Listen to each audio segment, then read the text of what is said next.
Hey everyone, I wanted to begin with something about what's going on with the Trump administration blowing those boats out of the water from both Venezuela and a couple from Colombia. First, I was actually invited because it's in the news and everything, and they say I'm an expert in Latin America. I'm not an expert in anything. I don't even like that word. But the point is that I talked about Venezuela, what the Trump administration is doing, the legality, what comes next, etc. And I'm going to have you see it was on Kite AR News, a local news station. But one of the things that might surprise you is I do stress the legality from a domestic point of view of these strikes. Why?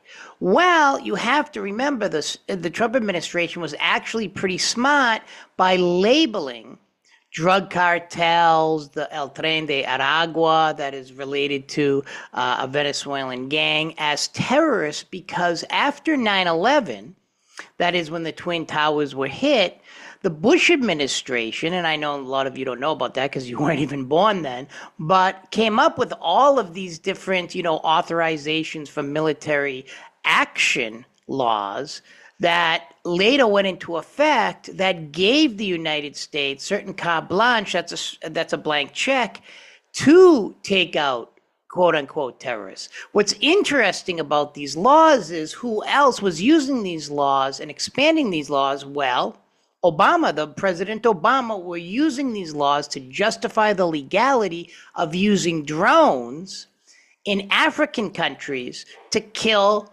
quote unquote suspected terrorists. And we killed a lot of innocent people, unfortunately, lamentably. So, and what's important to note as well is that Obama actually entered into African sovereignty and bombed people in their territory. So if the Trump administration was intelligent, if they took my classes, they would say, hey, to the Democrats, if you have a problem with what I'm doing, talk to Barack Hussein Obama, like he likes to call him. Talk to former President Obama because he was doing a similar thing in Africa. And he killed a lot of innocent people, lamentably. So from a domestic point of view, this could be considered legal. Now, I want to end with something. Even though from a domestic point of view, we pass laws, are these attacks on these boats for being suspected drug smugglers legal internationally, hence the name of the class?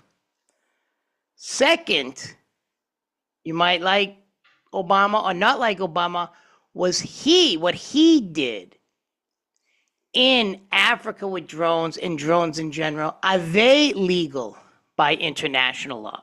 So we're going to have two readings on that because everyone's freaking out over what Trump is doing. But yet Obama did something similar, hitting, innocent human beings. So this is a very interesting case or development of cases from 9/11, right? You have to think, during 9/11, you had this authorization for the use of military force to be, strictly speaking, that's what it was called after 9/11, AUMF, that the Bush administration passed, and there were, obviously it built upon that and had other laws. And then you had Obama, who came after Bush, drawing upon those domestic laws to do drone attacks in Africa to kill suspected terrorists that were related to Al Qaeda. So you have to ask yourself if what Trump is doing is illegal, is what Obama did illegal? And that's one of the things that we're going to read about to begin this section of international law. So it's very, very interesting. And the next lecture is going to be about the problems with this idea of bombing the boats, politicization of intelligence, among other things, even knowledge of the area. I mean, Pete Hegseth didn't even know what ASEAN was when he was being confirmed. ASEAN might be Southeast Asia, but it's still an important regional organization that might balance China from expanding. And it also has Myanmar, which is committing atrocities against the Rohingya people, and East Timor, the youngest country in the world, has just joined. So, I mean, it's an important institution he didn't know. So, not only what I talk about in the next video, but I don't even think people know about what's going on in Latin America. So, even though there might be domestic legality here for both Obama and Trump, it's so weird putting them together because they're diametrically opposed, but they're doing similar things.